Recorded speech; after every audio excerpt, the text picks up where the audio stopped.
right, we back. It's your boys, M. Dot and Smooth. Welcome to Step Into the Light, Step Into the Mic podcast. So we here today. Smooth, how you doing, brother? What's going on? Cooling, man. Got some great sleep last night. So yeah, I'm feeling good. How you living today, man? Not that well. Not that well. Usually I don't come on here angry. But the audience know I got a almost 7-month-old, and I didn't get I didn't bat an eye last night. I'm gonna be honest with you. That mofo was keeping me up every 30 minutes to the hour. Like even my wife had to take the baby. She's like, "Oh, I'll take the baby. You get some sleep." I said, "Yeah, I need it." Wow, was that bad? Yo, bro, like crying in the middle of the night, screaming, tossing and turning, and it's hard for me to fall asleep sometimes. So, when I get to that point where I can't fall asleep and I'm tossing and turning myself, and then I'm being woken up on an hourly basis, it's not resonating correctly for me. So no, I am not okay today, but I'm happy that we doing the podcast today, and I'm gonna bring all the good energy I have.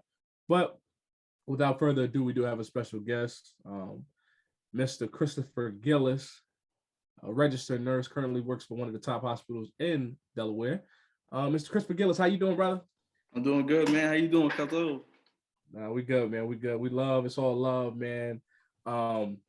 So today, we brought you on because you are a registered nurse. We want to kind of let you dive in real quick on like the process of trying to become a nurse, and why you wanted to become a nurse, and how that came about. Gotcha, man. Well, I wanted to become a nurse. My mom got me early, man. She got me when I was like 16. She was just telling me it wasn't really about the money. She was telling me about like just the benefits of the security of it to take care of your family. And I think that's what really resonated with me because, us coming from a Haitian family is the most important thing. No, so that's really what got me. And then, when I was 18, I had my high school graduation party. And then I was telling people I wanted to become a nurse. And they were like, "Oh man, are you sure that's too hard? Are you sure?" And I'm like, I've never shied away from a challenge, never. So when I started out, it was tough, man. I'm telling you, it was like 200 students. Yeah, it was like 200 students in my freshman year, like 220. And then by the time it was time for us to go into the program, it was only like 24 of us.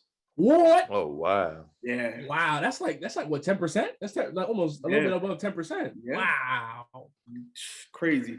I remember I went to one of my teachers because anatomy and physiology was one of the hardest classes.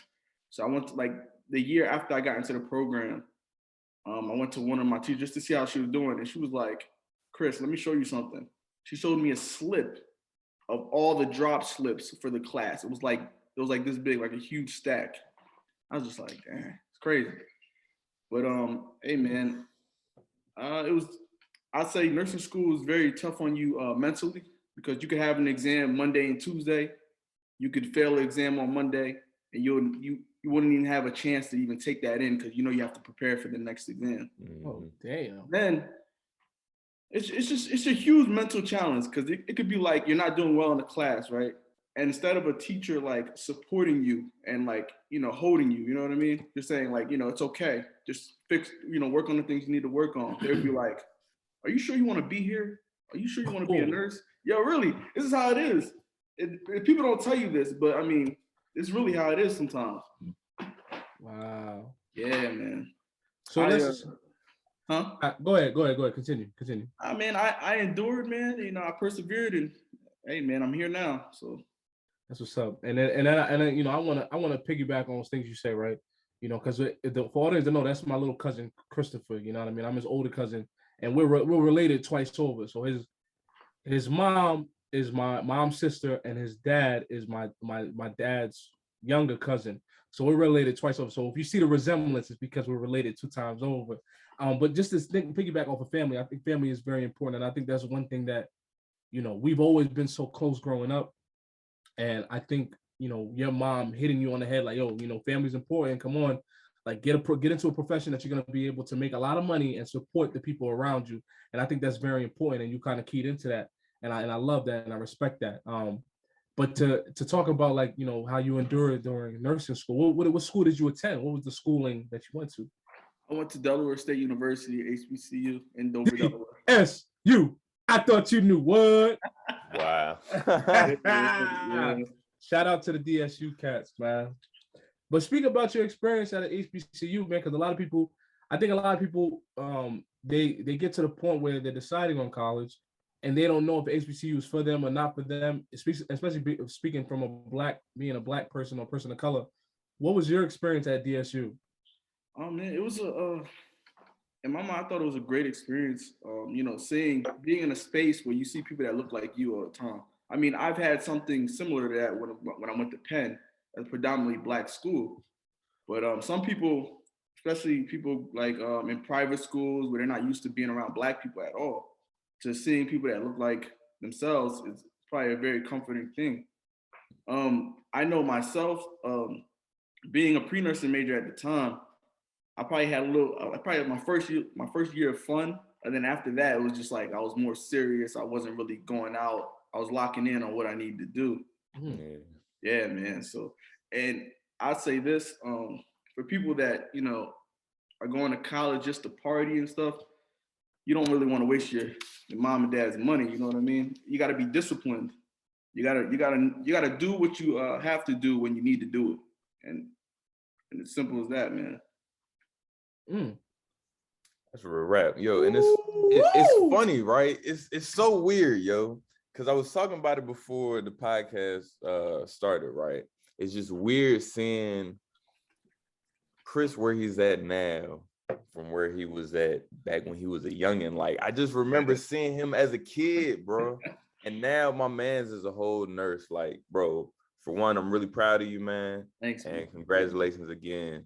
Like, that's a hard task for some people to even finish school at all. But you finished nursing school. Yeah, pat yourself on the back, man. I hope you know what I'm saying, you're proud of your accomplishments as well, yo. Yeah, man. It's still very new to me. Because I'm still at an age where I just like I want to go for more. I want to keep doing it. But then I'm like at the same time, I'm still learning something that's very new to me. It's just a lot. Like especially like the field I'm in, it's just like you get a little bit of everything. So it's hard to like really, especially since it's my first year and it's only been a couple months. Mm-hmm. So I'm really like it's really something that's really new to me, and I'm just really taking my time with it and trying to get it all down. Yeah, for sure. I could imagine, man. I mean, I'm sure it's a shit ton of things that you have to learn when it comes to being a nurse. And it's funny, right? Because over the summer, me and my girl was watching this show called The Good Doctor. I don't know if you've ever seen it or heard of it. Yeah, the dual autism, right? Autism really good show. That would never happen in real life. It never happened in real life. Nah, but the show obviously it's fictional. You gotta check it out though. It's really cool. But the way that he about it, people talk about it all the time. Yeah, bro. Yeah, I think you would like that. The way he breaks stuff down. Like, I don't know anything about nursing practices or but the way that they break it down in the show, it's like, all right, cool. It can't be that hard, you know what I'm saying? But yeah, check it out though. Check it out. Yeah, I'm gonna check it out. All right, so let's continue to dive in, right? So you went to DSU. So when because I went there for like a year, right? I don't know if they still had it when you was going there, but when I was going there, they used to have this thing called the purge, where cats would get like, oh, they ain't had that when you. No, I don't know. Explain, because I may have heard it, but so the purge was like, you would go to school. You would go in for the fall semester. But the spring semester, you wouldn't see half the mofos that was there because they got so-called purge, which is like, I remember whether your parents didn't pay the bill or whether you had an outstanding balance or whether your financial aid didn't come through, they would just kick you out and you'd be done. That happened to one of my good friends. Shout out to Wayne B. We shared the same room in Conwell. He got purged. Dang. And like the RA came to his room, right, and was like, it was like, yeah, you gotta go. And then Greg looking at the RA like, nah, bro, stop playing. I was like, nah, your financial aid ain't it. You gotta go. He was at the financial aid office for like 8 hours that day, trying to get everything regulated because they was really kicking him out of the place because he didn't have the money to stay. So was that still going on when you were there? Yeah, I think they did that around my first year, but then I think they stopped doing that. I think they like more like gave you a chance to like, you know, go to financial aid and work with them, see what they can do. Because financial aid, they do have money. You just got to go there and see what's like, you know, see what's up. You got to spend your time, talk to the right people. And, you know, if let's say if your income's at a certain level or it's like low enough to where they can help, they're going to give you that assistance. You gotta sign something like it's called like a promissory note or something like that, where they basically you sign saying like you're gonna pay this certain amount of money or you're gonna get this certain amount of money and you have to pay it back at a certain time later on. Okay. I'm glad that shift kind of took place because they was fucking excuse my language, they was ruthless. Yeah. When it came to that, man. That's messed up, yo. Like that's like, what if that's traumatizing to a kid or something? You know what I'm saying? Like, what if they've been through that before in life and that it's happening again? Now they in an even more fucked up spot, messed up spot. But Smooth, look at it like this, bro. You an adult now, right? Yeah. So this is you in the real world. That don't, bro. Come on. You in the real world. That don't mean now, nothing. Right? Being an adult these days doesn't mean like at an age, 18 to 21, they're not adults yet, bro. Let's be real. So why do they? So if you're 18 to 21, if you're not an adult, right? Why do they shove a $30,000-$40,000 school loan down your throat to go to school if you're not an adult? Hey, you're gonna have to ask them. I had the same question. So we're gonna break it down, right? So adult, you're considered an adult. You're viewed as from society as an adult when you hit 18 years old. That's when you're able to get a decent job, when you graduate high school, when you're looked at from the criminal justice system as you being tried as an adult, right? So in college, it should be no different because even though your mind, I think when you're men, your mind doesn't stop developing until you're like 26 years old. That's when you kind of, what you want, you kind of understand. Women, it's a little bit younger, like 22, 23. They kind of already know how they want to live life, how they want to maneuver. So I think that, being held to that standard is wrong. Yeah, it is wrong because, you still don't have a grasp on life. But in college, that's when you're going to get your most credit card offers. That's when you're going to get your most. They're going to try to hit you with a lot of loans, a lot of different type of things to kind of keep you indebted even when you get out. Mm-hmm. So it's very tough when you're in that age. And it's like, you're pretty much gullible to a lot of things, a lot of moving parts. So it's wild. So terrible. It's terrible, man. Like it's hard. Like I've been blessed to have parents that, you know what I'm saying, that are just like, they allow me to work and like still live with them, save my money. Because I know there's not a lot of people that have been blessed like that to have parents that will stay with them. Like once they turn 18, it's like you're out the house. Or like 19, like you don't even have a decent job that like you're not even where you want to be in life yet. You know what I'm saying? And they just throwing you out. It's very difficult. Nah, especially in college, like just having to deal with like the student bills or like, you know what I'm saying, the financial aid, all that stuff while you're still trying to attend class. It can weigh on you. It can be very difficult. So are you for schools being free? College being free, I mean? Or no? Is it a give and take situation? Like when they mention like colleges being free, are they gonna take from somewhere else? Like, you know what I mean? Like what's the instance? I think the take is higher taxes. Correct me if I'm wrong, Dot. But I think it's high. It would be higher taxes.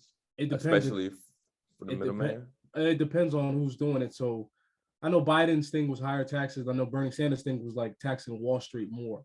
So they will pay the Wall Street will pay more taxes, and then those taxes that they paid will go to decreasing the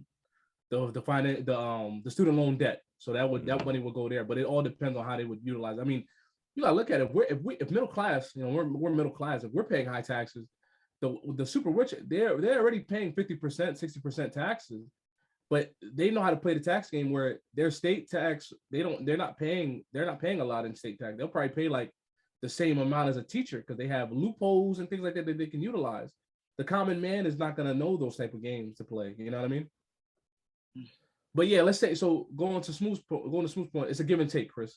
So would you be accepting of that? I would be accepting of that.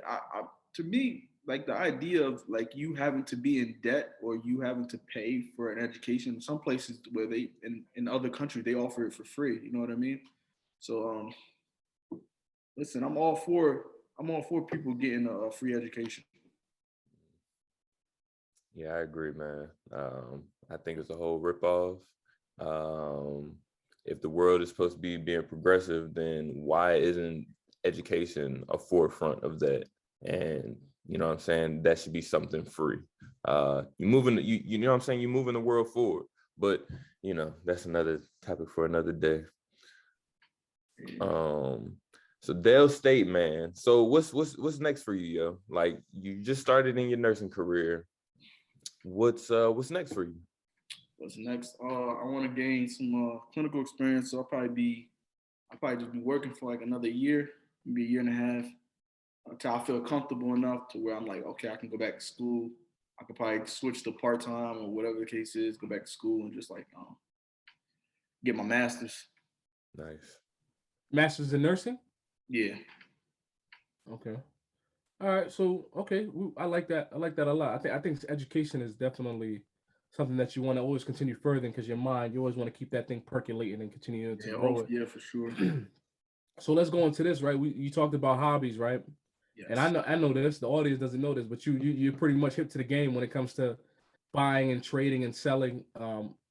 Prestigious basketball, soccer, any type of cards that were. Above. So go ahead and explain that because ask me this too. I heard a little thing from your brother. He told me you bought a card for like 200, and then you sold it for like $3,000. Excuse me. So tell me if that's true or not. Because I bought a car for 300. I sold it for 2,000. Wow, that's still a lot of money. It was a custom card. It was a Cristiano Ronaldo custom card, but it also had his Panini rookie, 2002, 2003 rookie card. So I had bought it when the pandemic first started. So that was like around March of 2020. So then from there, I just held it. And, Ronaldo's been great. So he's always, every time he's doing something great, like scoring 3 goals in a game, 2 goals in a game, his value is just going up and up. Yeah. That's a card from 2002? We're in 2021. So the value of the card is only going to increase. So I was just holding it till I felt like it was a good time for me to put it out there. I think I originally put it out there for like 3,000. But then I just lowered the price down to 2, and someone just decided to buy it. So I was like, cool. And that's crazy, yeah. Yeah. That's crazy. How long have you been doing that? Yeah. I started in March, man. Those are the first. I was one of the first 2 cards I got. I had gotten that card, and I had gotten this Lionel Messi rookie card. Oh, this card right here, I'm telling you, you guys are gonna be shocked. This graded in a PSA 10. When he decided he wanted to leave in the summer of 2020, this card in a PSA graded in a PSA 10, it was selling for like 25,000. What the? Yeah. Yeah. Yo, no way. I'm dead serious, yo. It was when he decided he wanted to leave the club, but they weren't gonna let him leave. Yeah. After they promised him he was gonna be able to leave, they were like, nah, you gotta stick it out 1 more year. So then he stuck it out 1 more year till his contract was up. They decided that he wanted to re-sign with them too, because he was doing great. He felt comfortable there, but they didn't have enough money to sign him because of like in La Liga, it's like this huge tax thing or whatever the case is. But yeah, this card popped up to like 25,000. So I'm just gonna wait until he retires now. Yeah. Yeah. I know that card is gonna sound crazy. If it in the condition that I'm looking at it, it's probably a 9 or a 10. It can go either way. So I'm just gonna hold on to the card because you never know. That's a card I'm just not gonna let go. Yeah, that's crazy. Wait, so hold on. So, yeah, go ahead. What the hell is a PSA? What is that? Oh, PSA. PSA is a grading system. Like, okay. It's like a company in which they grade cars. It's like one of the most prestigious. It's them and Beckett. Those are the 2 most prestigious grading companies in the world right now. So go ahead, Smooth. I know you got a question, Bureau, bro. Go ahead. It's funny, man, because a lot of the guests that we've had so far, right?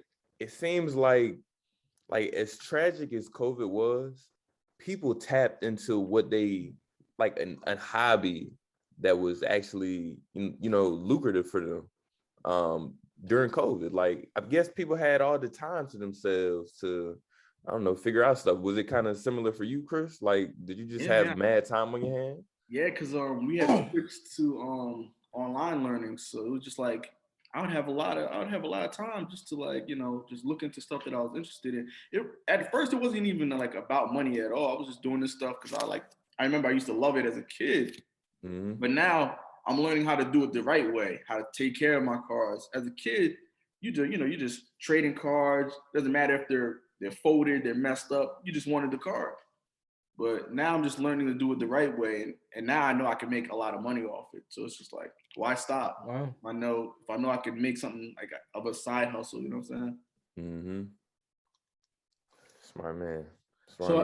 So how would you tell someone to try to get into this game? Like, how would you put them on? First things first. You want to look at the you want to learn the type of card you're looking at. So you see how, like, let's say for example, like this, I don't know if you can see it, but you see the centering, you see how it's centered, it's equal on both sides. Is that a Black Panther card? That's a Black Panther. This is a 1990 Impel Black Panther card, yeah. Ooh. Wow. And you see how the edges, the bottoms are sharp? This could easily go 9 or 10. The surface, there's nothing on the surface, no scratches, no nothing. That's the first thing you want to look at. Like, it doesn't matter what card you get. You want to look at, is it centered? Is the edges sharp? And is there any scratches on the surface? Then you can have a good idea of what it might grade. So how do you send your cards to the grading, or you kind of take pictures of them and then send it to the company to grade it? I send my cards to the grading, but it's been a while since I sent cards to get graded because like they got rid of the 30-day shipping thing where it just shipped back in 30 days for $50. They got rid of that, so now it's like $150 per card. God damn. Wow. Yeah. Right now I'm just chilling right now. I'm just holding on to stuff right now. But like this type of card, like this right here, this is the type of card where I would just I wouldn't even trust shipping. I would have to go to it's in Texas, so I'd have to go to Texas and deliver this personally. Because there's some people that got like Michael Jordan rookie cards from 1984, the NBA Fleer Pack. And they got on a plane and personally delivered it, which makes sense because they do lose stuff, you know what I'm saying? So it's just like, and then how much is a card like that worth, like a Michael Jordan rookie card? Anywhere upwards 20 to probably 100,000. If it's a PSA 10, you could probably get like you could probably push for $1 million if you're lucky, you know what I'm saying? You really could. Anything upwards of 100,000, anything, it's fair game. I remember a LeBron rookie auto sold for like $3 million. Whoa. Yeah, LeBron rookie auto sold for like $3 million. Probably like a couple months ago. Yeah. And what's even crazy, Tom Brady joint sold for like $5 million. See, yeah, like, and people are really buying these joints, and like I went this cat that my mom used to know back in the day, right?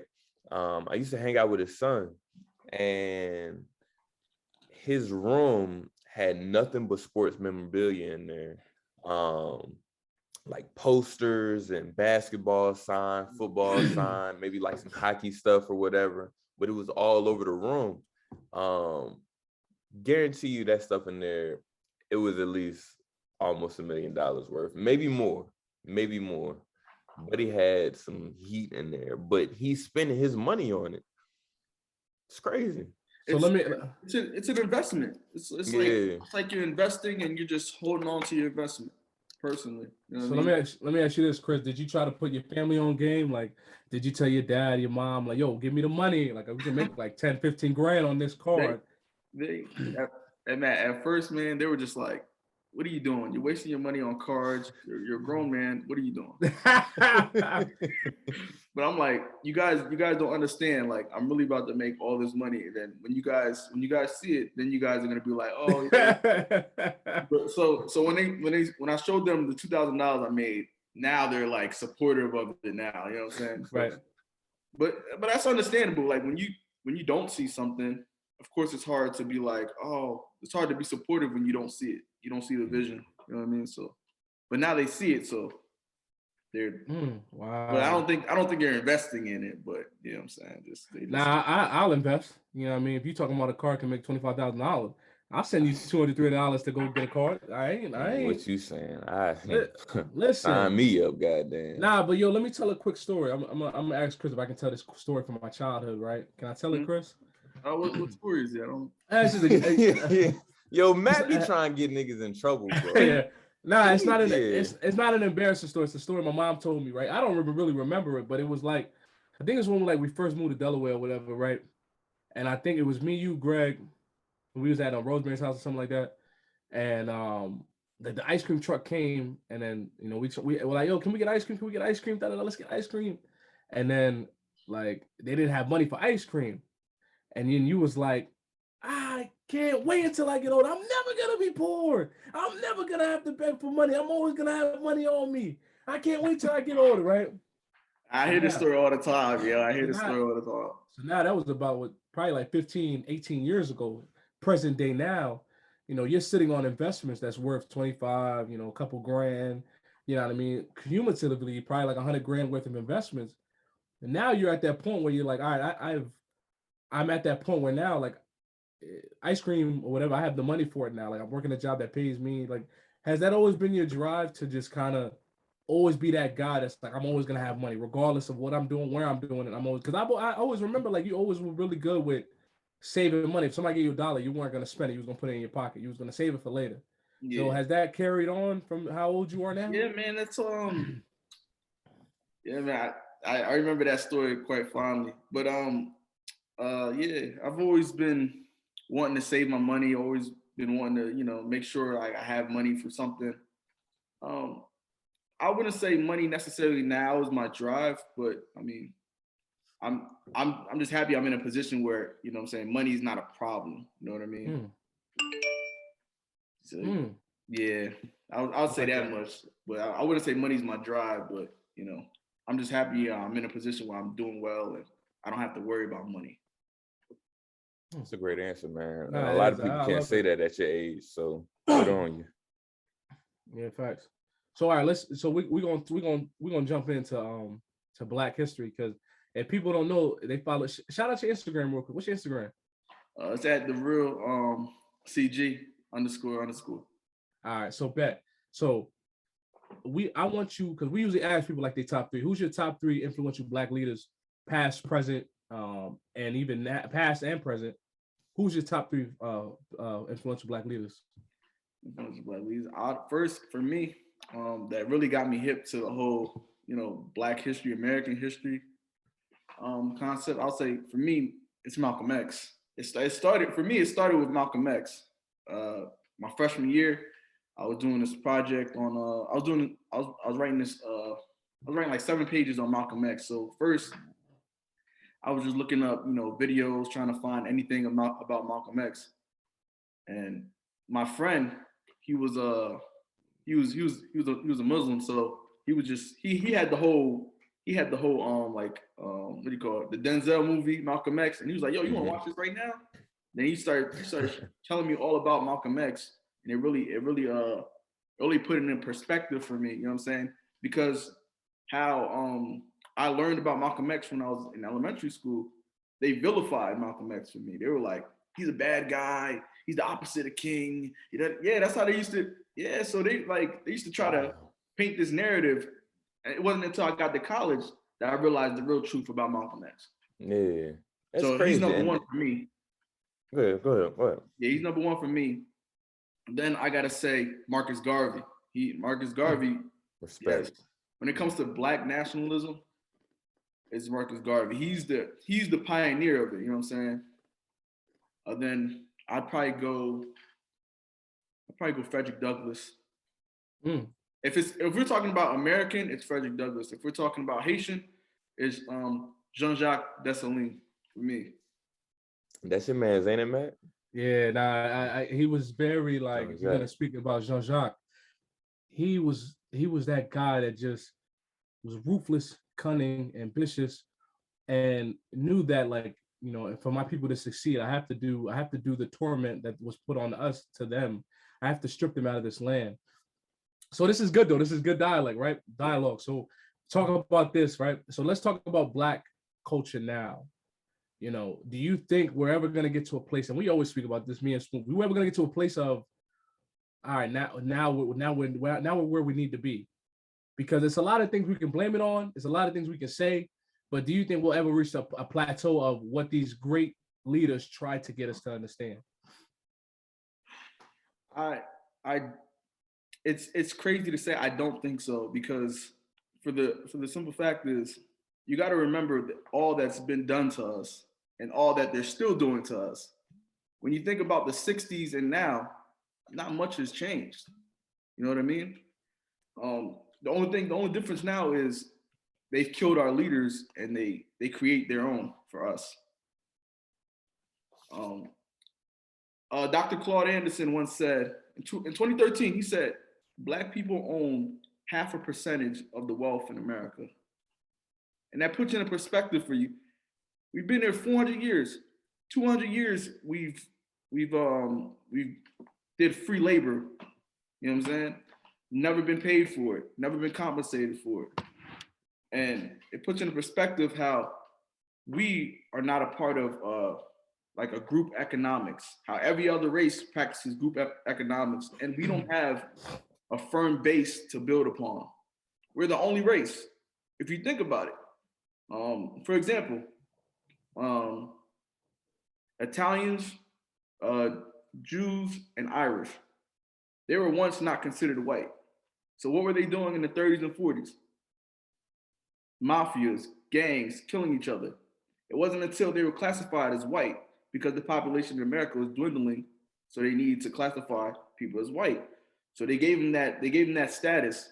They gave them an economic stimulus, which was, for the Irish, it was the police stations. For the Italians, it was the fire departments. And for the Jews, it was the civil city centers. They have, and which they all control to this day. They all control it. You know it. If you ever go in New York, what do you see? Italians, Irish, and Jews. They all control it still. And they have a base in which they were able to build upon. Black people have never had that base.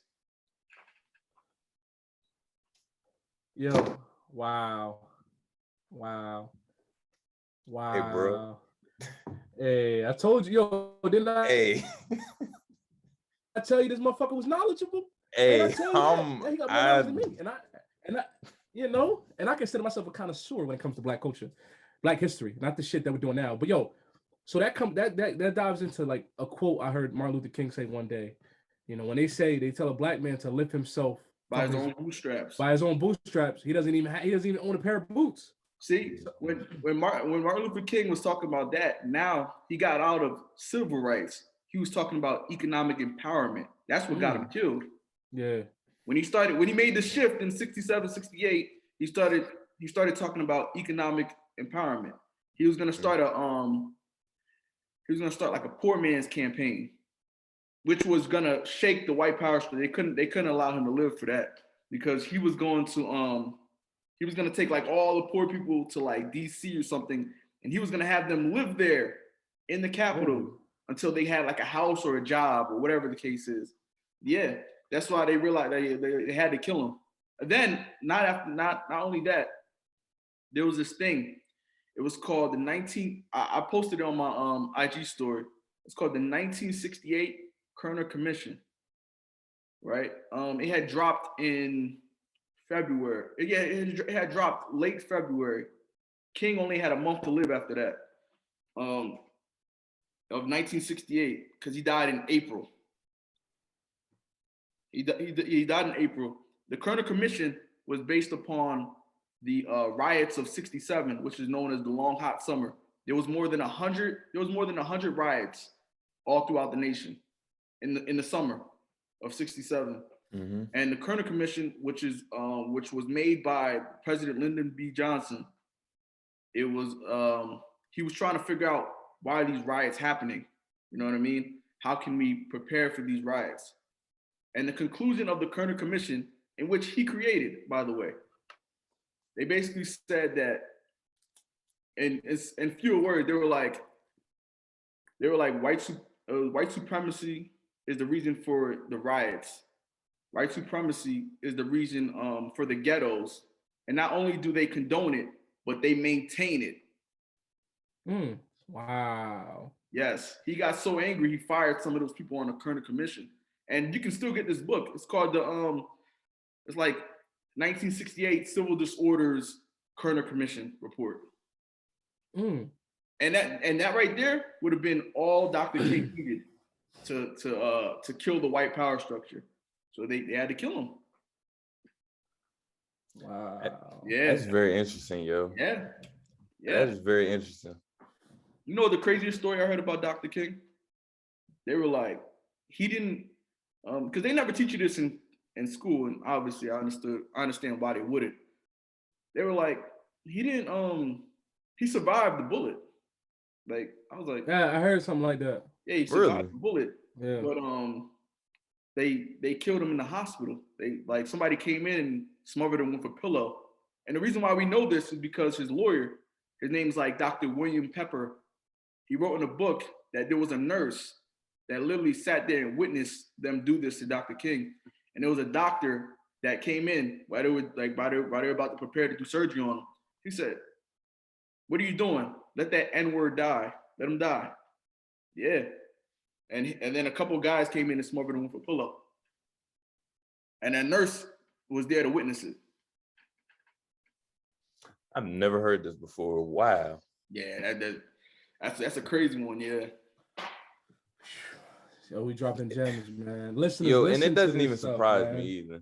Yeah, it doesn't surprise me. It's weird, man. Like how, it's so many people that say, oh, these folks actually died from the way that they died, right? But it's also a story about the way that X was taken out. You know what I'm saying? Like the story goes that those guys that ran up to him and supposedly shot him with the shotguns, they were shooting blanks. I've heard that from Dick Berger, yeah. Yeah.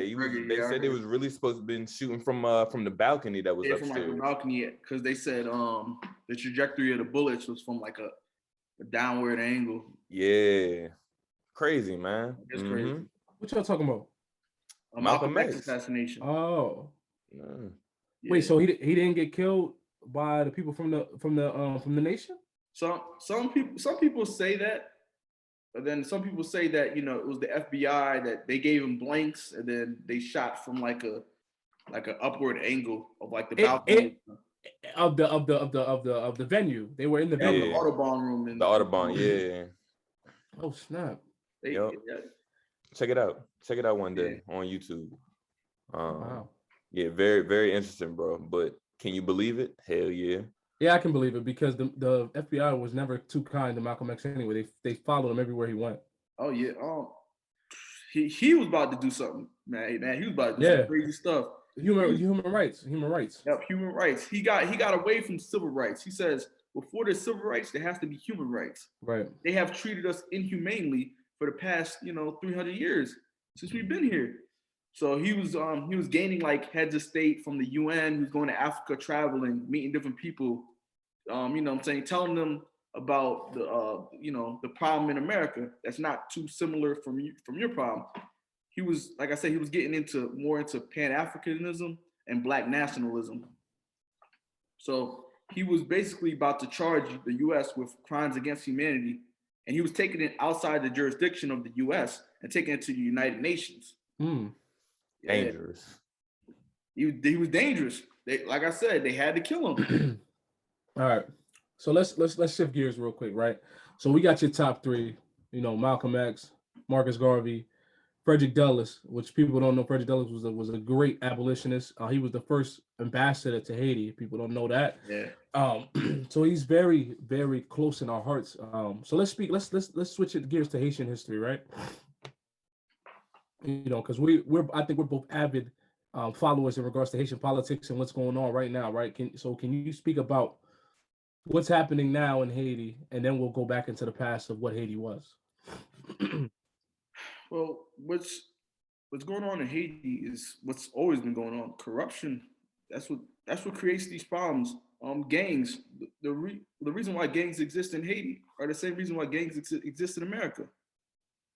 Lack of opportunity, jobs, and education, and lack of resources.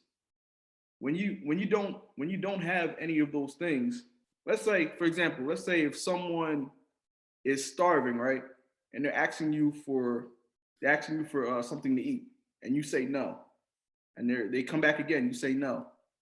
Eventually, they're gonna stop asking. What are they gonna do? They're gonna take, and that's just what the gangs in Haiti are doing. They want their land back. They want things back, and what they're trying to do is not only send a message to Haiti, but send a message to the U.S. as well. And I think that's why the whole kidnapping things are taking place. Like they're kidnapping for what? They want money. What do they want money for? So they can feed the people around them. So I think that's why these problems exist. Like let's say if Haiti was left alone, if they never were, you know what I'm saying, succumb to exploitation, never succumb to occupation, I don't think these problems would exist. That's facts. That's facts. Because I think a lot of it, right? You know, when we speak about Haiti, I think a lot of it is being taken advantage of, right? Yeah. And we talked about this in one of our first podcasts. You know, and I'm just gonna dive back in, right? Haiti has 10,000 NGOs, right? People don't know what NGOs are. They're non-governmental organizations. So World Aid, Food, Like Peace Corps Red Cross, shit. all these organizations, Peace Corps, all those type of organizations that give money and donate, right? So it puts a debt into the economy. So if someone is trying to sell rice for $10 a bag, but they got multiple areas where you can get free rice, free this, free that, they're gonna go where it's free. They're not gonna want to use their money to pay. So you're plummeting the economy. Economy is not gonna grow if there's no money being funneling into the economy. And I think Haiti, you know, even with the assassination of the former president, Jovenel Moise, it just shows you like how can you kill a president in another country and then nobody knows who did it, nobody knows what's going on. And to me it doesn't make any sense. Number one, and then if it was in a first world country, those people would have been dead right then and there. And then you would know where it would happen. You would know why, what the incentives were. You would know why they're doing what they're doing. But Haiti is just so enamored with corruption that those type of truths are going to be very hard to find because it's layered in corruption. There's always something going on. And let's not forget, you know, Haiti is controlled by the elite, the bourgeoisie, the mulattoes. You know, they control like 95% of the economy in Haiti. If you just Google, right, whenever you get a chance, listeners or viewers, if you just Google the top millionaires or billionaires in Haiti, they're all white. They're all white, light-skinned, fair-skinned people. You probably get one from around there. No, they're Haitian. Don't get it twisted. But their family has controlled and ruled from years and years to come, and they own the big textile businesses, the big import-export businesses that pretty much rule the country. Gotcha.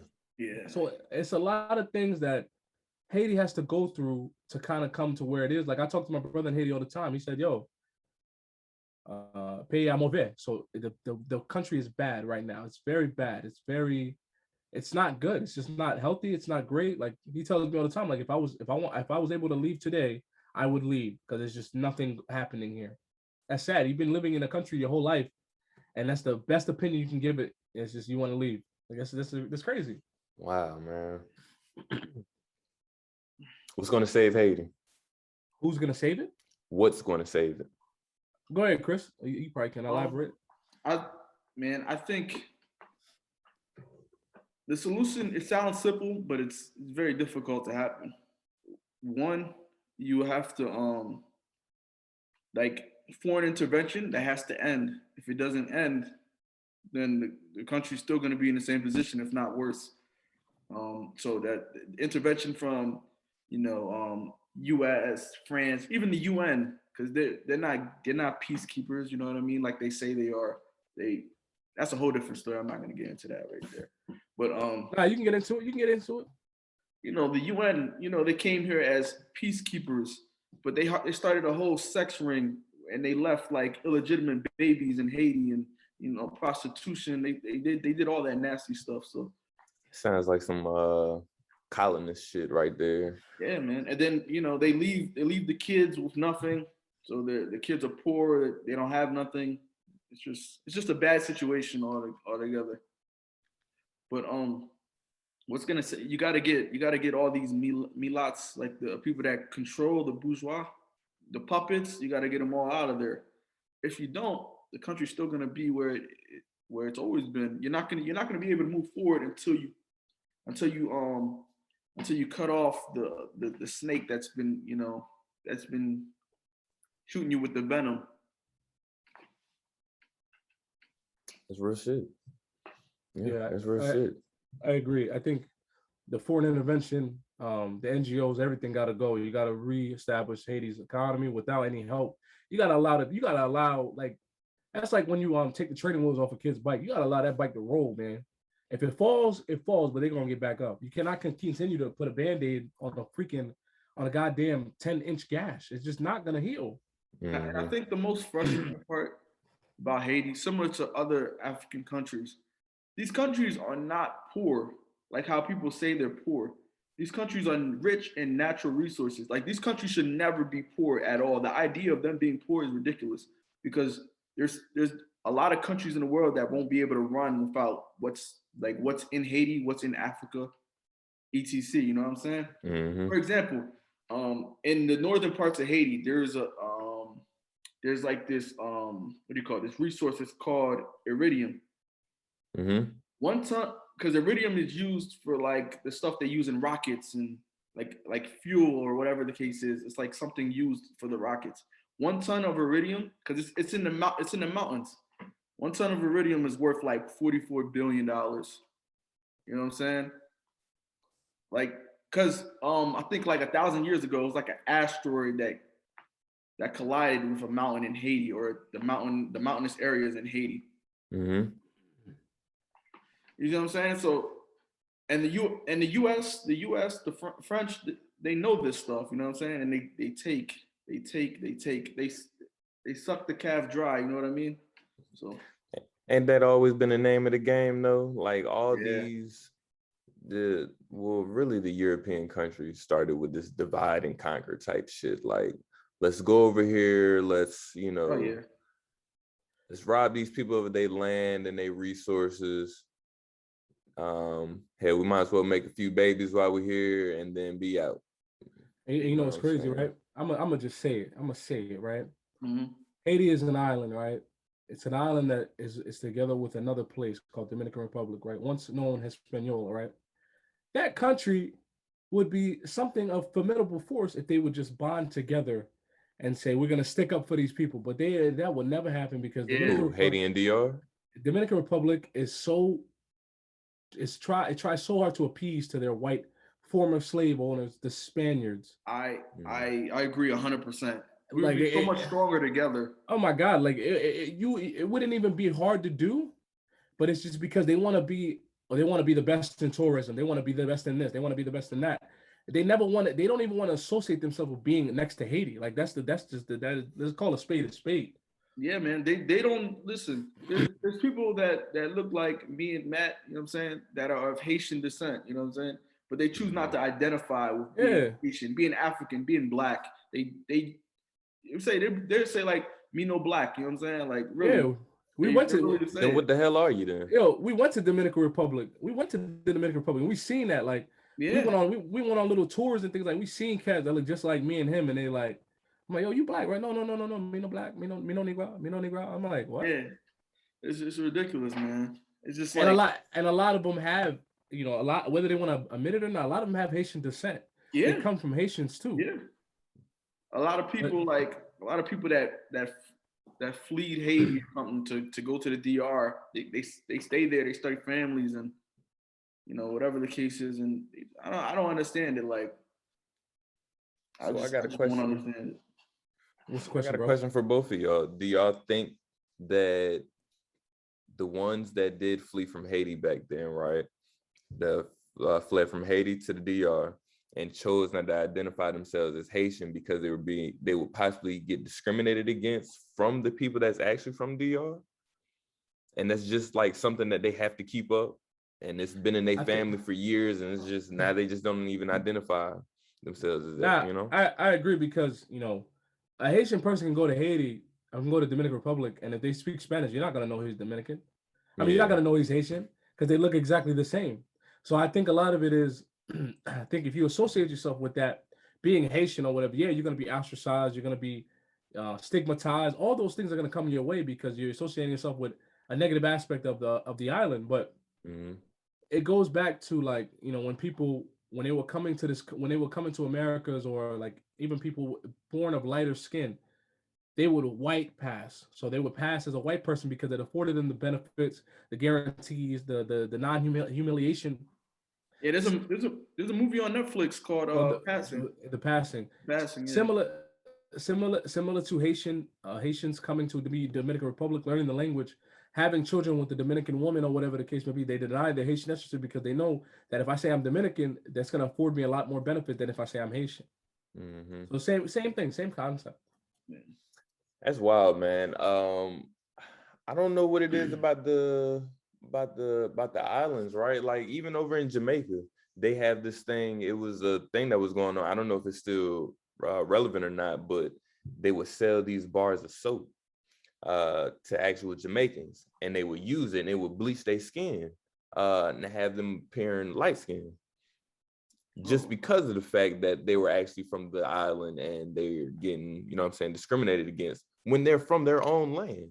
But they want to get in on the tourism, and I guess to do that you have to pass as being of white descent. It's crazy, right? It's crazy. Me and Chris, right? Our ancestors, like our fathers. My father was dark skinned, right? But the Lamite clan, right? They're all light skinned. They're all light. Yeah? They're all light. The Lamite and Gillis, they're all light, right? Yeah. But we're not esteemed in any way. You get what I'm saying? We still struggle. Like his father, my father, they came from the slums of the country. Yeah. And you know what I mean? And they fought what they needed to fight. Shit. I tell you the story before. My dad hijacked the boat. Him and my dad hijacked the boat. Chris Pop. Okay. All right. Yeah. All right. To come to America. So, it's sad, but you know what I mean? They did what they had to do. They had to come here, whatever the case may be. But it's sometimes it's just, whether you're light skinned, whether you're dark skinned or whatever, sometimes it really all matters because you're coming from that country, you're still living in the slums, regardless, right? So we're talking about, that lighter skin or whatever the case may be. Will it afford you some benefits? Maybe. But if you're coming from the same slums as that same next person, is it really helping you out in the long run? You get what I'm saying? Mm-hmm. I think Black people, we gotta look at it. Yeah, colorism is a thing. Yeah, the brown paper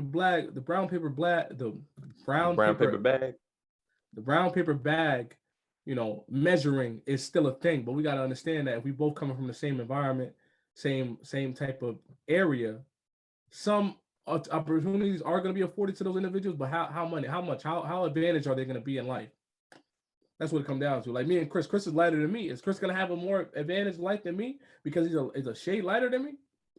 We both come from the same area. We both come from the same hood.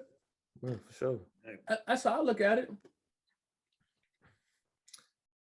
I wish the world was just, just like that. You know what I'm saying? Nah, it's never going to be just like that. Smooth. Never.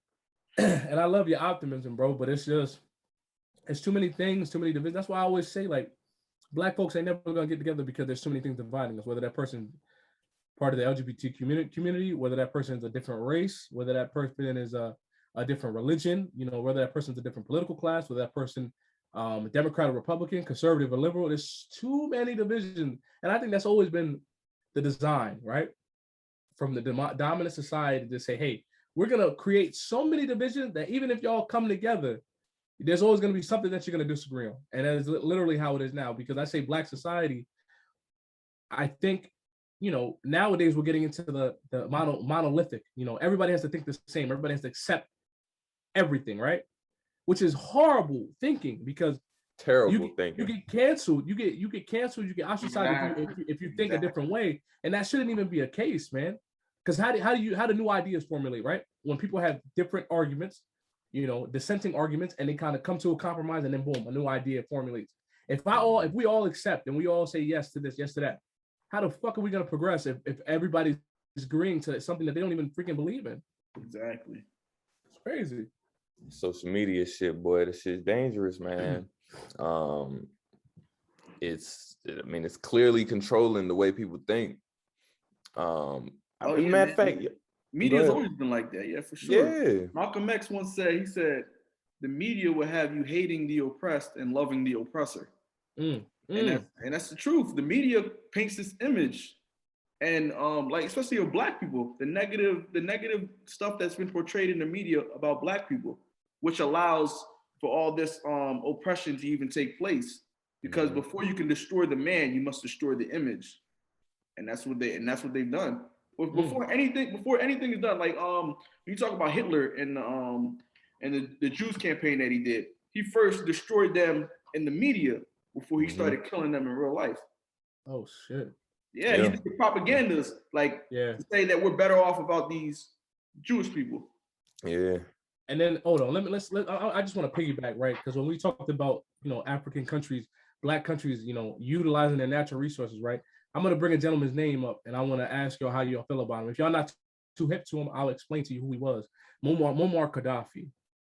Are you guys hip to Muammar Gaddafi? Do you guys remember who he was? Yeah, I've heard that he was from Lebanon, He was the president, the king or king of Libya, right? Libya, okay. Libya. So before he died, before he was assassinated, before a coup d'etat was formed, he was trying to formulate an African central bank, right? That African central bank was going to be backed by the resources in Africa. So they weren't going to utilize any type of other world bank or anything like that. They were going to have their own banking system. He was trying to unify a lot of the African countries. You know what I mean? He was his main thing was like, I'm trying to unify us so that way we can kind of have this central banking system so we can utilize our own resources. But they killed him. And they might say, the media might say this, they didn't kill him for that, blah, blah. This is bullshit, man. They killed him because he was trying to unify Africa and trying to establish a banking system that was backed by our resources and not backed by fucking whatever the fuck it's backed by. Nobody even knows what the dollar is backed by nowadays. It's backed by debt because we're a country that's in debt. It's backed by debt. We owe China so much damn money. China's gonna be our oppressors in the next 100 years. Guarantee that. Oh yeah, they said Chinese are becoming the new white man. Yeah, oh my God. They're almost the next world power, the next leading world power. Because the way that they have a hold in Africa, the way that they have a hold in the Caribbean countries, they're about to dominate. Well, because they come with a different approach, right? They come with the approach of we're gonna build this, that, and the third, and they do it. They do it. Group economics. But they do it. But then they have their own people kind of benefit from it. You get what I'm saying? Exactly. So whether it's stores, whether it's bridges, they're going to bring their own people to do it, but they're going to build it for you. Like, hey, we told you we're going to build your bridge, but I'm going to use my Chinese people to come and do this thing. I don't want you black guys doing it. And that's what you do when you sign a contract for them to build and do this stuff for like 50 to 100 years. This is what happens. Which makes sense. They have like 1 billion people in China. Yeah. So they send their population off to different countries to build their own economic empire.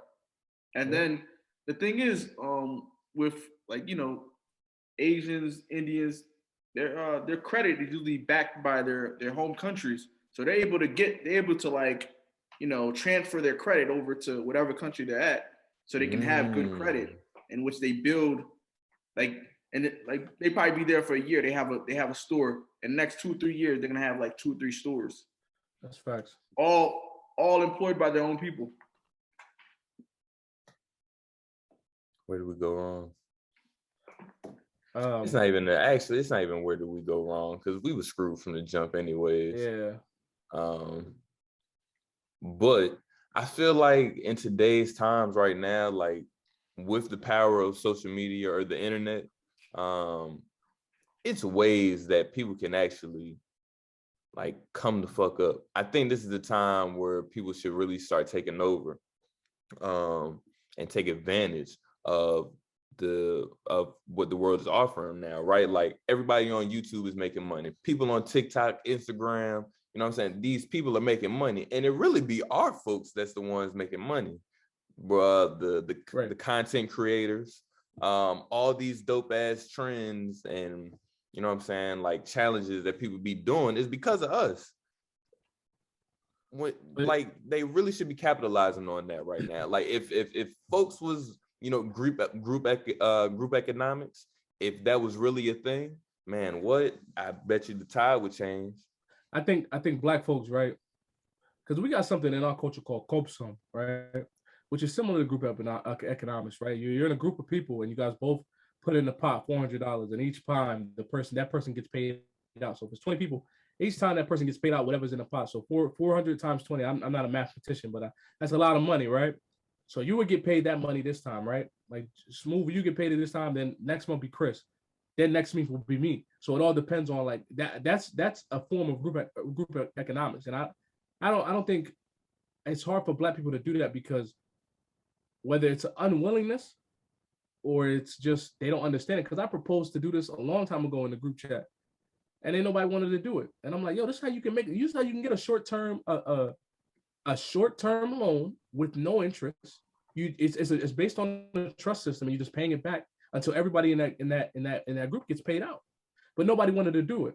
So it just goes to show you that it's like, whether they can't do it or they don't want to do it, whatever the case may be, little things like that to try to do, and they just cannot be done. That just shows you on a larger scale how are we going to get money together in a larger scale if we can't even do that with 5 to 10 people? Not everybody is going to be willing to do that shit. Like it's like money isn't a comfortable topic for people, especially Black folks. So yeah, when it comes to them wanting to give up, you know what I mean, the money that they've earned, knowing that, you know, it might be barely coming in, or, you know, everybody's situation is different. But I say that to say that's probably why some folks aren't as forthcoming with their money, opposed to, you know, like white folks or Indian folks, or, you know what I'm saying, people that actually have businesses, successful businesses. They always have money. Like they've always been around money. So yeah, they could do that. But not Black folks. We never really had a foundation, a financial foundation to build on. So I think it'd be tough. It's always gonna be tough. I mean, you got to start somewhere, but where? It does. I don't know. And yeah, man. So we dropping gems. All right, you know, my brain is going on an array. So let's tie into this next current event, right? President Joe Sleepy Biden. All right. Let's talk in regards to him. How do you feel about him?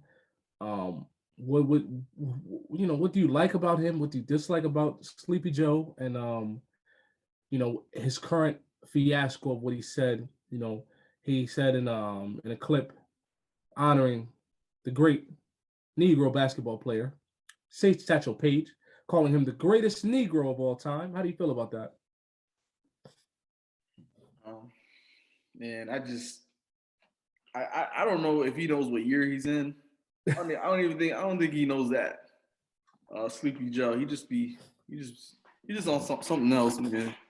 It's just hard to wrap my head around that he'd actually say that, like, in this day and age, you know what I mean? But it goes to show, man, not every person's gonna be like sensitive to, you know what I'm saying, Black people, or say, you know him, Mr. I'm gonna do stuff with Black people, but he's been in office 11 months, haven't done anything for Black people. But yeah, I'll keep it like that, man. I'm just gonna not gonna say too much. Go ahead, Smooth. The same thing. I agree with Chris. The man isn't sure what year he's in right now. That's what it seems like. I mean, he's an older dude. Like, I think, yeah, the same thing I said the other day. Like, y'all know what y'all did. Y'all voted this man in there. knowing his age, knowing his history. Like,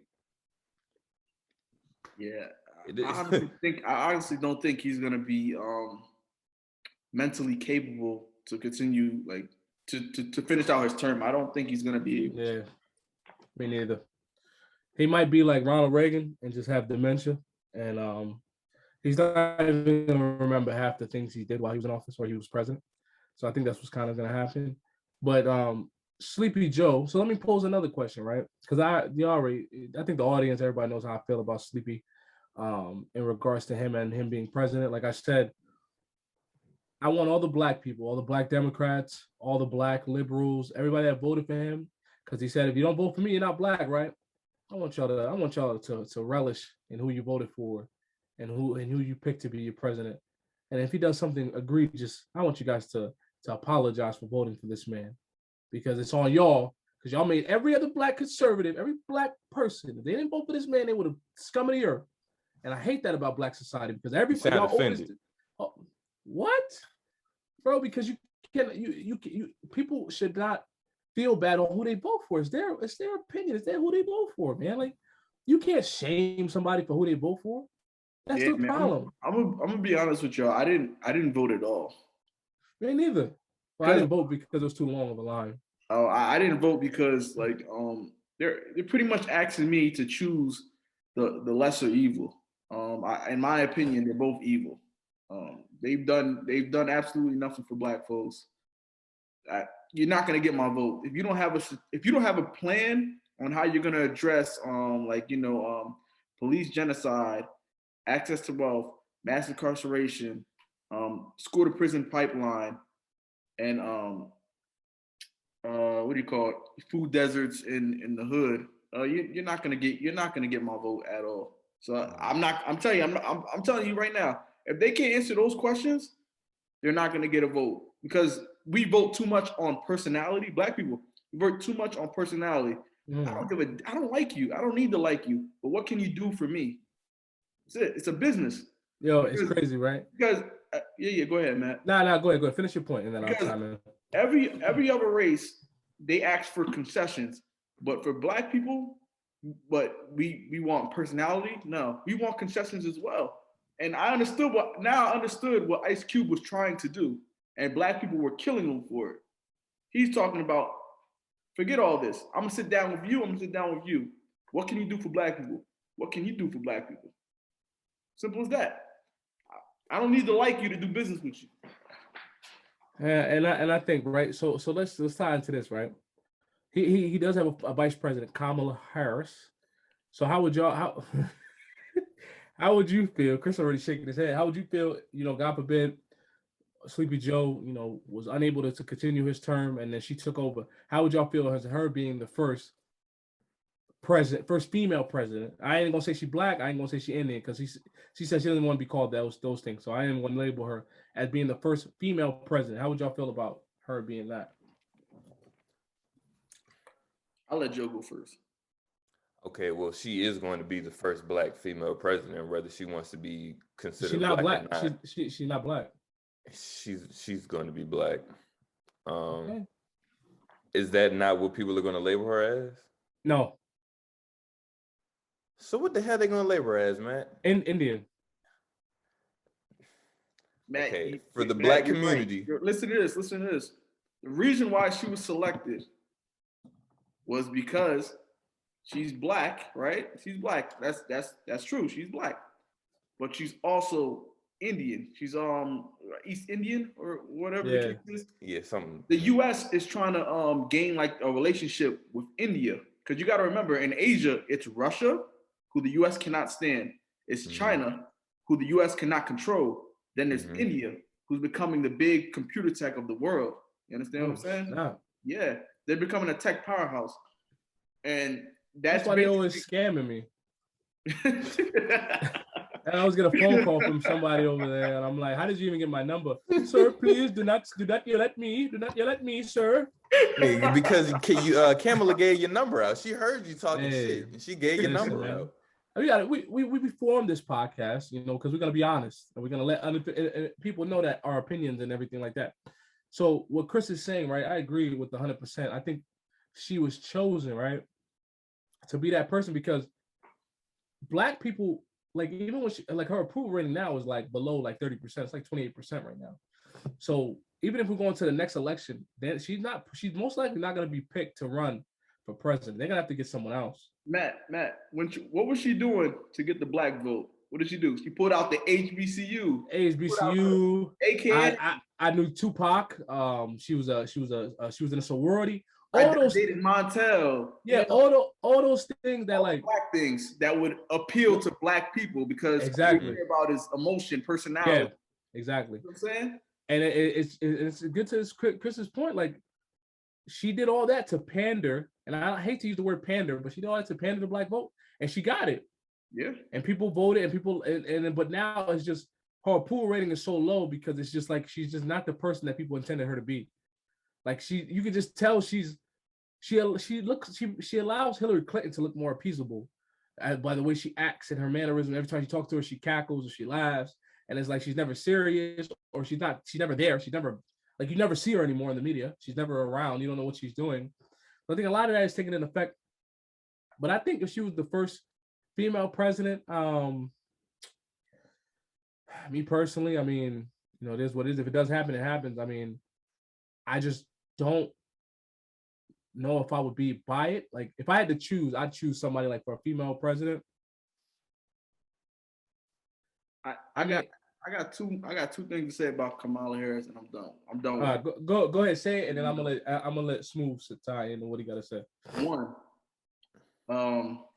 tokenism, symbolism. Like, I hate it. Like, Black people are in love with this, like, the first Black president, the first Black female president. Let's get out of that. Because who are they employees for? The right power structure that does nothing for Black people.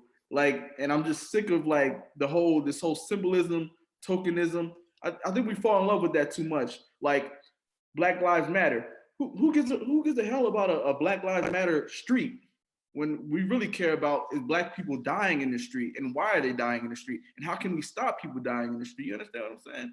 That's the thing. But they give you symbolism, trinkets, you know, give you the actual give you symbols of freedom instead of actual freedom. You understand? That's one.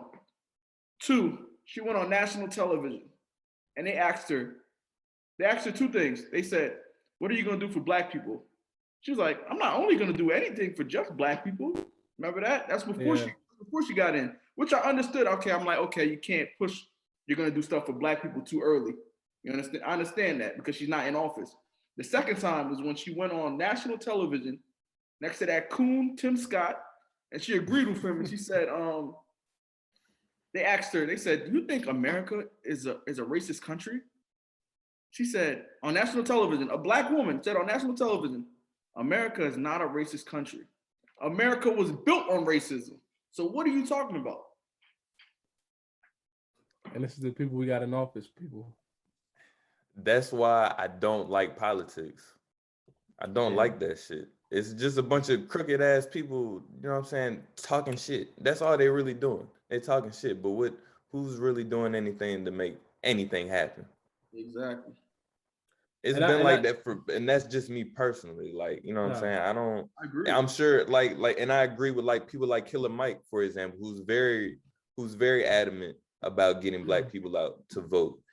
He suggested they do that shit locally, right? If you really want to make change, state government, start with the local polls first, and that's how you get these people into a grander, into a bigger stage. You know what I'm saying? Like running for president or governor or senator. You know what I'm saying? You still need people of color to be in these positions to where they can vote, like during electoral college or some shit like that. But I don't think people think about that stuff. But yeah, but that's another reason why I don't necessarily bother myself with politics, because it's all the loopholes and the crookedness. And dude, I would probably feel more comfortable shaking hands with a killer in jail than shaking hands with somebody on Capitol Hill, to be honest with you. At least a murderer knows that he a murderer. People on Capitol Hill, they think they actually doing something really solid, but really, you're the worst. I like that statement, right? I like that. Yeah, man. That's deep. That's deep. It's terrible, bro. But I think, like, you know, I'll say my last points and then we're gonna end it. But Black people listening, people of color listening, I always tell this all the time. Don't matter what color the individual is, vote for someone that aligns with your morals, vote for someone that's going to align with what you want to be done. And you vote for that person, regardless of Republican, Democrat, regardless of liberal, conservative, vote for someone that's going to align with what you need to get done. So like what my cousin Chris said, you know, prison to school, to school to prison pipeline, mass incarceration, if they cannot fit those things or have anything that's going to combat them, why would I vote for you? Why would I waste my time? Why would I waste my breath? And I think we got to understand that as a culture, like, we have to look past the personality. Just because that person's a good talker, you know, or is very charismatic, because charisma doesn't necessarily mean you'll be a good leader. You know what I mean? Like Obama was very charismatic. He was a great talker. He could really, you know, soften your heart when he spoke. But can you guys say he did anything for Black people conclusively? Can you like? Yeah, and I don't know any president since we've been around, since we've been living, that's really done major things for Black folks, period. So I'm actually kind of tired of people throwing Obama under the bus because he was a Black man, like, or whatever people want to call him, multicultural. Like, like people expected more out of him. Right. But yo, it's politics. What do you expect a man to do in 8 years for a country that's been corrupt for the past umpteen years? But he knew what he was getting into, right? So yeah, but when you become the war leader, that's what I'm saying. So if he was able to get away with just not doing anything, right? Just not being able to do anything, right? Because we're going with the ability of it, just not being able to do it, right? Then I can't. How am I going to hold accountable to other 43 other presidents or other white presidents that did not do anything? Right? Exactly. If he didn't do anything, I don't expect Joe Biden to do it. I don't expect any future president to do anything. Exactly. He creates that problem that makes it acceptable now for other presidents not to do anything, because he's the first Black president. He didn't do it. So he didn't set any presidents. He didn't do anything to me that was like, okay. Now the next president is gonna have to live up to that or do something equally as challenging. Because one thing with politics, right? You guys gotta understand, that's why Biden was like senator for like 40 years or whatever for Delaware. If you do something, people are gonna hate you. If you do other things, people are gonna hate you. If you do nothing, people are gonna love you. So if you don't do anything, how is somebody gonna get mad at you? Because you didn't do anything. You just allowed it to continue the same way. If you do something, one side's gonna be mad, the other side's not. So if you do other things, then you're still gonna have the same, you know, that same tension. But I think that's what politics is. You know, you gotta fight your battles when it needs to be. And I'm not putting blame on Obama. I know he was in a tight position. I know he was not able to do anything. But then it goes back to what we talked about in the last podcast that's not out yet. But we talked about the money and the group economics and putting money towards the candidate. If you didn't put money in Obama's pocket, why would he do anything to help you? That's also true. But the idea of not being able to do anything, we've seen, like, let's say when Joe Biden got in office, you remember he did the whole the protect the Asians, you know what I'm saying, the Asian thing. Yeah, he signed that bill. So the whole idea of you not being able to do anything now, we know that's not true. That's a good point. That's a good point. I thought that was some bullshit too, though. So I know now I know for sure, for a fact, I know you can do something for Black people. You just choose not to. Wow, wow. Yeah. It's a thing. So why do you think they did that, though? It's a tactic they use to ignore Black people. It's called benign neglect, where they just ignore all Black people's problems. Whatever Black people are saying, you know, they just ignore it. That's why when they have like questions being asked them, they like, let's say they've already been vetted and the questions have already been reviewed so that they can ask the president. You know what I'm saying? Mm-hmm. So they don't ask them anything out crazy like, what's been going on with Black people? Why are you not doing anything for Black people? That's the reason why they have like all these people, these interviewers like vetted and all those questions reviewed. So they don't. So Smooth, you said why they passed that law? Was that the question you were trying to allude to? No, I know why they passed it. but why is it so what my question was really like, why is it so easy for something like that to be passed? And then a couple months later, I think the biggest thing that we got was Juneteenth. That becoming a major holiday, and that's after that. But you get what I'm saying though, right? Like, I get to what Chris was saying earlier, like we pretty much glorify, like, you know, the first of this or the first of that, the first black this, first black that. We got another holiday, but we're not getting anything that's for us, like to protect us, to help put us in this certain shit. It's more symbolism. And like, this day and age, it's like, it's completely disrespectful to like every black person. It's like a smack in the face to every black person that's watching everything that's going on, knowing that we don't have certain stuff that should be our right, should be given to us. You know what I'm saying? Like, something like reparations. This shouldn't even be a question. You know what I mean? The question of whether they should give it or not. It's not even a question. History has told us that you owe us. You know what I mean? Mm-hmm. It shouldn't be. Wow. Yeah, what happened, Matt? Go ahead. He does this every show.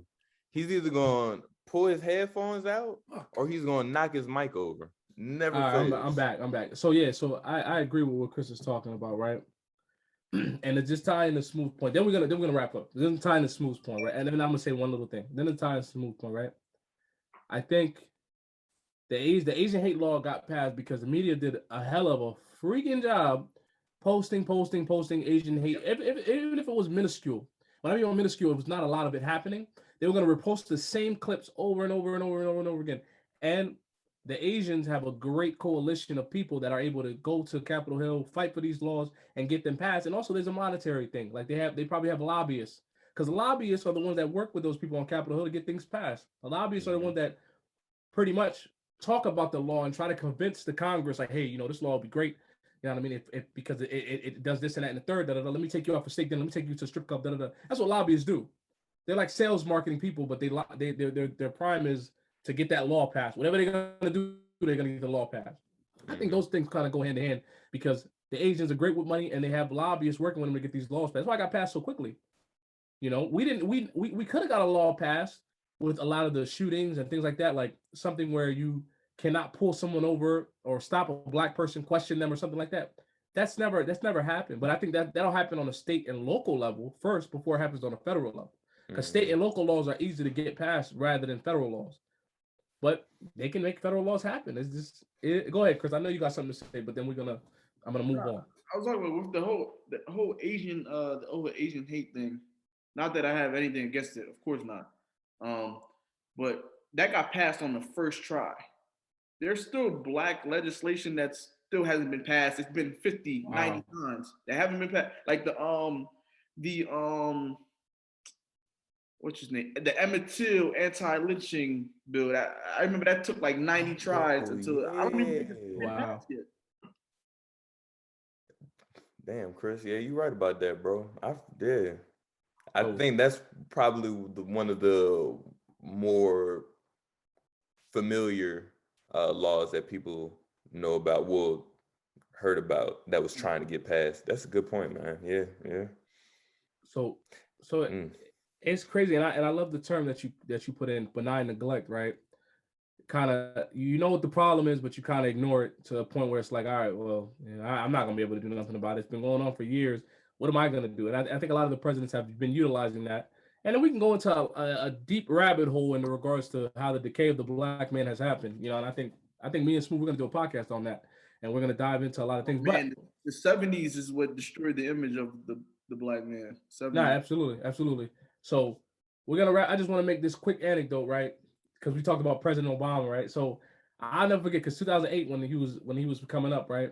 I wasn't able to vote yet. I wasn't old enough, but Chris's father was a big advocate of Obama. Oh, Obama, yeah, Obama. And then it's like now when I talk to my uncle, I'm like, Uncle Kiki, how you feel about Obama? Obama. And he knows now, like, Obama ain't do nothing, right? But I think it's that mindset of the first black, like what we talked about. It's the first this, the first that. And you get let down. and then you're like, damn, like Yeah. this is what I gotta look forward to. I didn't get nothing, but this is what I got. And Yeah. Go I ahead. I was in like 5th grade in 2008 when he first became president. So watching the inauguration, I'm so happy just to see the first black president. But then it's not until I got older, when I got into college, I'm like, first black president. This man hasn't done anything. Yeah, you had to wise up, open them eyes up a little bit. Yeah. All right. So yeah, we about to wrap up. Chris, you got any points, any takeaways, anything from the show? Anything you would like to last points you want to make before we close it?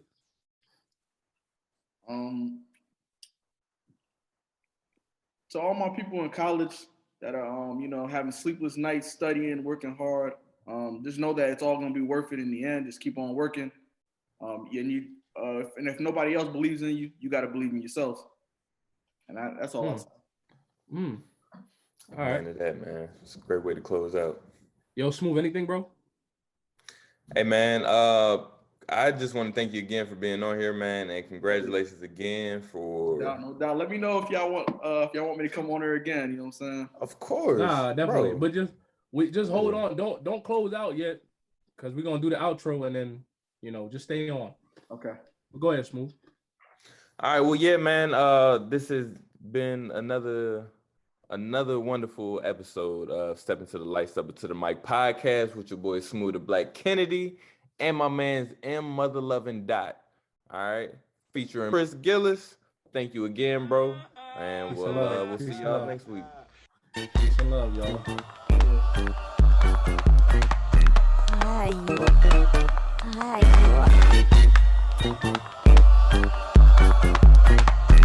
Hi.